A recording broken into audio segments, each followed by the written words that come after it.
ایک بچہ آیا نا اپنی ماں کے لیے لباس لینے کے لیے، اور پہلے وہ گیا اپنے چچا کے پاس، اس کی ماں بیوہ تھی، اس کا لباس پھٹ گیا تھا، اور وہ اپنے چچا کے پاس گیا تو اس نے دتکار دیا۔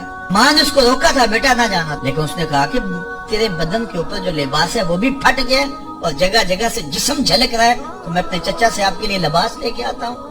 پھر جو رویہ اس نے اختیار کیا تو واپس روتا ہوا آ رہا تھا، تو کسی نے راستے نے پوچھا کہ کیا ماجرا ہوا؟ اس نے کہا چچا کے پاس گیا تھا ماں کے لیے لباس لینے، اس نے تو لا کے بھیج دیا۔ اللہ اکبر۔ تو اس نے کہا کہ جا سینے حرم میں محمد نام کا ایک شخص بیٹھا ہوا ہے، اگر تو اپنا دکھڑا اس کے سامنے پیش کرے تو وہ امید ہے تمہیں رد نہیں کریں گے، لیکن سن لے ان کا دین کوئی اور ہے۔ اللہ اکبر۔ اپنے ماں کے پاس آیا تو ماں کو کہا کہ چچا نے تو لا کے بھیج دیا، لیکن آپ کی حالت مجھ سے دیکھی نہیں جا رہی۔ بچہ ابھی شعور کی منزلوں میں قدم رکھ رہا تھا، پہلے بہت چھوٹا تھا، اب اس کے اندر ایک جذبات تھے بچے کے اندر۔ تو ماں نے کہا کہ بیٹا نہیں، ان کے پاس نہیں جانا، سنا ہے کہ جو ان سے ملے دین دھرم چھین لیتے ہیں اس کا۔ اللہ اکبر۔ تو حضور علیہ السلام کے پاس جانے سے ماں روکنے لگی، لیکن بچے نے کہا کہ امی میں پکا رہوں گا، بتوں کا وفادار رہوں گا، تم اس ٹینشن کو، اس پریشانی کو چھوڑ دو۔ اور حضور کی خدمت میں حاضر ہوا۔ حضور صحن حرم میں چادر اوڑے بیٹھے ہوئے تھے، اور جا کے کہنے لگا میں پہلے بات آپ سے کر لیتا ہوں، آپ کا دین میں نے قبول نہیں کرنا۔ حضور مسکرا کے بولے بیٹا بتاؤ کس لیے آئے ہو؟ کہا میری ماں بے لباس ہے، میں آپ سے لباس لینے آیا ہوں۔ حضور نے چادر رحمت اتار کے اس کے کندھوں پہ ڈالا۔ اللہ اکبر۔ وہ واپس آ گیا اور ماں پر حضور کی چادر اڑائی۔ اللہ اکبر۔ اور ماں نے کہا کہ بیٹے اس نے اپنا دین تو نہیں تجھے دیا؟ کہا نہ، میں نے پہلے کہہ دیا تھا تیرا دین نہیں مانوں گا۔ ماں کہنے لگی پتر اس کا دین ماننا چاہیے، یہ جس نے رحمت کی چادر ہمارے سر پہ ڈال دی۔ اللہ اکبر۔ تیری تک کے ادامہ میں مرید ہو گئے۔ اس بوڑھی عورت کا قصہ بھی آپ نہیں بھول سکتے، جو گھر کا سامان باندھ کے اپنے دروازے پہ بیٹھی ہوئی تھی، اور اس نے سنا تھا مکے میں ایک جادوگر آیا ہے جسے ملتا ہے اس کا دین چھین لیتا ہے، کہیں ایسا نہ ہو کہ کہیں اس سے ملاقات ہو جائے اور وہ دین ہی میرا چھین لے، مجھے شہر چھوڑ دینا چاہیے۔ گھر کے تھڑے کے اوپر سامان باندھ کے بیٹھی ہے۔ حضور بھی گزرے، اس نے دیکھا تو کہا بھتیجے یہ سامان میرے سر پہ رکھ دے۔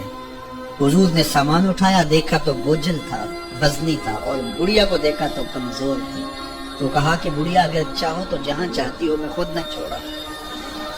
اس نے کہا اس سے بڑی مہربانی کیا ہوگی؟ حضور نے سامان اٹھایا ہوا ہے اور بڑھیا سے باتیں بھی کرتے جا رہی ہے۔ تو بڑھیا کو کہا کیوں جا رہی ہے؟ اس نے کہا کہ سنا ہے یہاں ایک جادوگر ہے جو لوگوں کا دھرم لوٹ لیتا ہے، لوگوں کا دین لوٹ لیتا ہے۔ میں نے ساری زندگی بتوں سے وفا کی، میرے آبا و اجداد نے بتوں سے وفا کی ہے، میں چاہتی ہوں دین اجداد ہاتھ سے چھوٹ نہ جائے، آخر شہر میں رہتی ہوں کہیں مل نہ جائے۔ خیر حضور نے کچھ نہیں کہا، اس کا سامان نہیں پھینک دیا کہ ٹھیک ہے تم پھر جاؤ۔ سامان اس کا اٹھایا اور جہاں تک اس نے جانا تھا سامان پہنچایا، سامان سپرد کر کے واپس پلٹنے لگے۔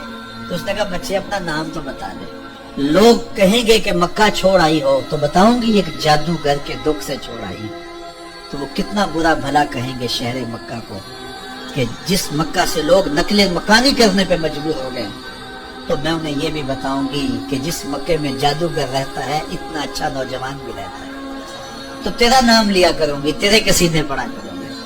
تو حضور علیہ السلام مسکرا پڑے، کہا بڑھیا جس جادوگر سے بھاگ کے آئی ہے وہ تیرے سامنے کر دے۔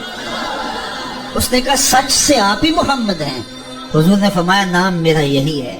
تو اس نے کہا پھر آپ کا جادو میرے پہ چل گیا۔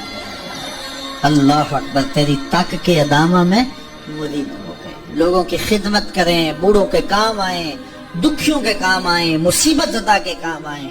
حضور یتیم ہو کے یتیم پرور تھے، لاچاروں کی مدد کرتے، لوگوں کے گھروں میں پانی بھر کے دے دیتے، اور دکھیوں کے کام آ جاتے اور مصیبت زدوں کے کام آ جاتے۔